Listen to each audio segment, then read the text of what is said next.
Bom dia, chamo Pedro Freire e desde 2000 que faço passeios interpretativos na Ilha de São Miguel e mais tarde nos Açores.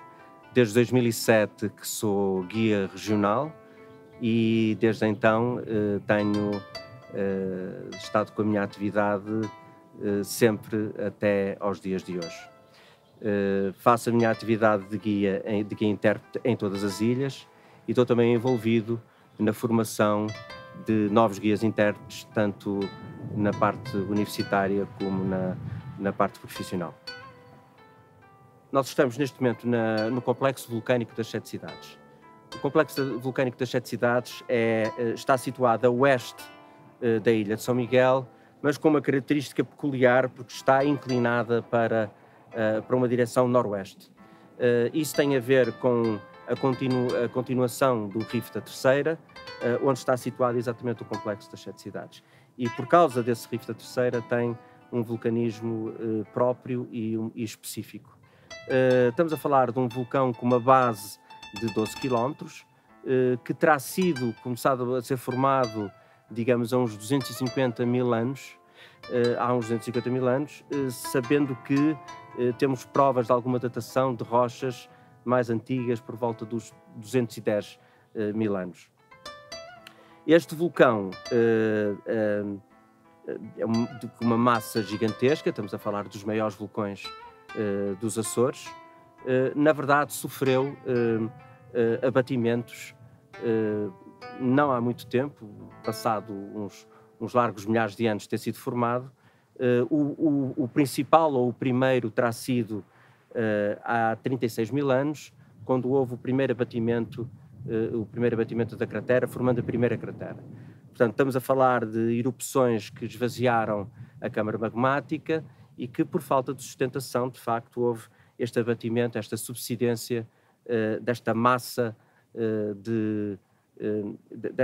que ficou e que formou esta caldeira na altura por volta de 3,5 km de diâmetro. Portanto, ainda não com a configuração atual da caldeira. Houve depois, passado uns milhares de anos, há 29 mil anos, uma brutal e muito explosiva erupção que fez com que houvesse alguns abatimentos e alguns abatimentos importantes, como são o caso dos abatimentos noroeste, incluindo o Graben dos Mosteiros, e ainda nessa altura terá sido formado os Ilhéus dos Mosteiros. Esse abatimento fez com que a cratera estivesse mais alongada nesta direção noroeste-sudeste. Há 16 mil anos terá sido a última fase de abatimento desta cratera. Portanto, estamos a falar mais da zona norte e nordeste, que fez com que esse abatimento provocasse, digamos, em grosso modo, a caldeira tal como ela está hoje em dia, com 5 km de diâmetro, que será mais ou menos, enfim, com outras subsidências naturalmente, mas que terá sido a formação da cratera tal como a conhecemos hoje em dia. Houve as outras erupções, o vulcão esteve ativo durante muitos anos. Nos últimos 5 mil anos houve novas erupções e desde então, desde os 16 mil anos até 5 mil anos, erupções intracaldeiras que fizeram e que formaram importantes vulcões dentro da caldeira das Sete Cidades. A última erupção conhecida intracaldeira terá sido a Caldeira Seca, por volta de 1200, 1300 anos antes de Cristo. Esta terá sido a última erupção intracaldeira, sabendo que no complexo em si das Sete Cidades terá havido, a nível histórico, somente duas erupções, uma no século XVII a oeste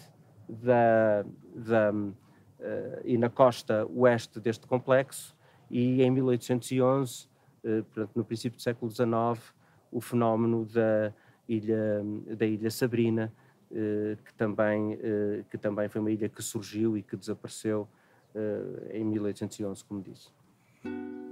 Estamos neste momento no mais famoso miradouro da ilha de São Miguel. Dos mais icónicos miradouros dos Açores, e eu poderei até dizer dos mais icónicos miradouros de Portugal.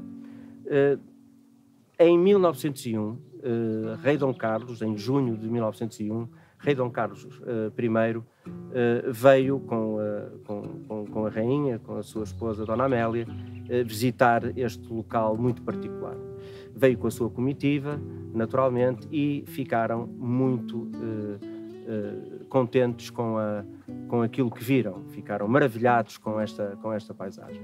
É curioso que, não só com a sua comitiva, mas é curioso ver nas fotografias da época, tiradas por alguns jornais, não só locais da Ilha de São Miguel, mas também nacionais que acompanhavam a comitiva, algumas fotografias aqui exatamente neste local, onde não se via nenhuma natureza. À volta de Dom Carlos e Dona Amélia, que estão em pose, vê-se que toda a paisagem por trás destes está coberta de povo. Estamos a falar de centenas ou de milhares de pessoas que os acompanharam e que vieram assistir, digamos assim,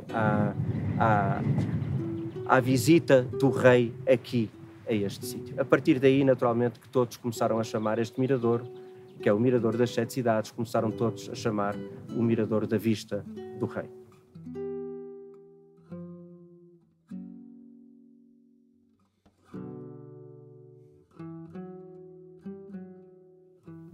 Em 1989 foi inaugurado o Hotel Monte Palace, que, enfim, pela vista soberba, naturalmente, foi escolhida esta localização. No entanto, enfim, embora o dia de hoje esteja belíssimo, nem sempre o clima, este microclima está assim, com frequência está no voeiro, mas não me querendo adiantar exatamente os motivos de que fechou, a verdade é que em 1990, portanto pouco mais de um ano, o hotel fechou e a partir daí nunca mais abriu. Teve várias fases, na verdade quando fechou ainda tinha sido conservada e foi conservado durante muitos anos as janelas de alumínio e enfim com alguma vigilância o hotel foi mais ou menos preservado.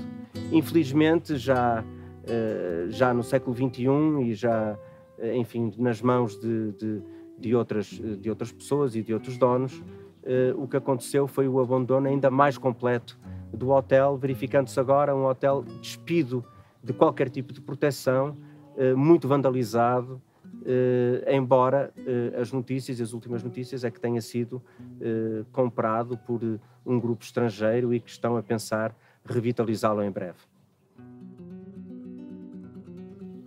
À volta da caldeira das Sete Cidades, encontramos dois trilhos distintos. Um trilho, que é onde estamos agora, que é o trilho mais curto, um trilho que vai da Vista do Rei até à Lomba do Vasco, um trilho, enfim, com pouco menos de 5 km, e no lado oposto, no lado norte, temos um trilho também muito famoso, que é o trilho da Mata do Canário, que poderá se estender até 12 km, se quisermos ir até à base da lagoa, ao pé da freguesia das Sete Cidades.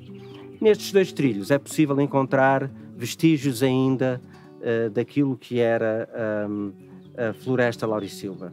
Naturalmente que são apenas alguns vestígios, mas é possível identificar nele algumas plantas endémicas. É o caso, por exemplo, das plantas que encontramos aqui atrás de nós, embora não sejam ainda as plantas de grande porte que podemos encontrar durante o caminho, mas será um exemplo. Por exemplo, temos aqui o azevinho, também uma planta endémica. Temos o folhado, uma planta que também pode ser um pouco maior, mas com uma flor extremamente bonita, ainda não está na época dela. A malforada, que temos ali naquela zona. Podemos encontrar ainda o queiró, podemos encontrar o louro, podemos encontrar a urze, e essas plantas, digamos, e em muito mais plantas, podemos encontrar a Belis azórica e outras que nesta época serão aquelas que estão que estão mais fáceis de verificar. Estamos neste momento na ponte que divide as duas lagoas das 7 cidades, as famosas lagoas Verde e Azul. Na verdade, devo dizer que trata-se naturalmente de uma lagoa só.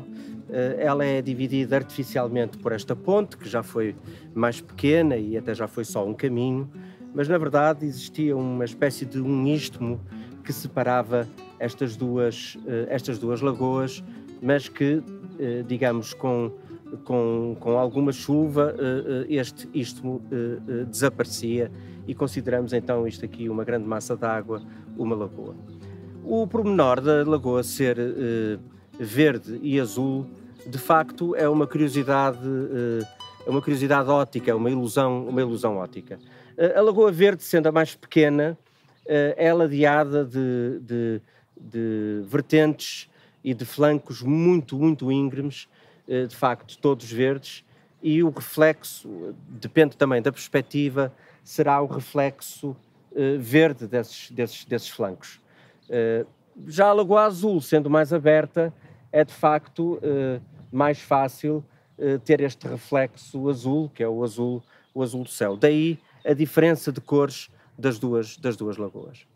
O curioso é que, naturalmente, talvez por não sabendo exatamente a interpretar porque é que uma lagoa seria verde ou azul, os locais têm uma lenda muito engraçada relativamente ao detalhe, ao facto de uma lagoa ser verde e uma lagoa ser azul. Então, dizem os locais que em tempos remotos, não sei especificar exatamente quando, poderemos até ir atrás à Atlântida, mas enfim, em tempos remotos havia aqui um monarca que tinha uma filha, uma filha solteira, naturalmente, que era bastante livre e que gostava de passear nos campos idílicos desta zona. E que, nesses seus passeios, um dia encontrou um pastor, naturalmente da mesma idade, e que, com a frequência que se foram encontrando e que, naturalmente, se apaixonaram. Ora, o rei, quando soube da ligação entre estes dois amantes, ficou muito aflito, porque, de facto, a filha não poderia ter nenhum caso com uma pessoa que não era nobre, e disse então à filha para se despedir de uma última vez do pastor, porque nunca mais o iria ver. E assim foi, obediente ao pai, encontraram-se, segundo reza a lenda, nesta ponte, que provavelmente não seria uma ponte, mas neste local, e despedindo-se um do outro, choraram e verteram lágrimas que encheram a lagoa. Naturalmente que o pastor, tendo olhos verdes, encheu a lagoa verde, a princesa com olhos azuis encheu a lagoa azul. Esta é a lenda da cor das lagoas, chamada a lenda da princesa e do pastor. Outras lendas há relacionadas com as 7 cidades. Uma delas, para não ser muito extenso, está relacionada também com o monarca e com o facto de não poder ter filhos, e enfim, uma feiticeira ter enclausurado uma filha, enfim, dentro de uma muralha, e que por falta de cumprimento dessa promessa, esse monarca, 2 anos antes de poder soltar a filha, ao chegar a essa muralha, tudo se desabou e formou exatamente aquilo que nós estamos a ver, que será a paisagem das 7 cidades. Aliás, aquilo tudo ficou em ruínas, o reino ficou em ruínas, e quem via de cima pareciam, digamos que, 7 ruínas. E isso é uma das lendas que explica, enfim, a paisagem que nós estamos e também o nome das 7 cidades. Mas temos que perceber que mais lendas há sobre o nome das 7 cidades, mas não relacionada com a freguesia das 7 cidades ou até a caldeira das 7 cidades, mas sim as ilhas das 7 cidades. Estamos a falar de lendas antigas, estamos a falar de lendas que vão até à antiga Grécia e que sim que se falam nas ilhas paradisíacas das 7 cidades. São inúmeras as lendas que falam sobre as 7 cidades e sobre essas pequenas, essas ilhas que se contavam que existiriam, enfim, no Atlântico ou não. Foi um prazer partilhar convosco aquilo que eu sei sobre esta magnífica paisagem das 7 cidades. Foi uma pequena síntese, muito mais há a dizer. Muito obrigado e até breve.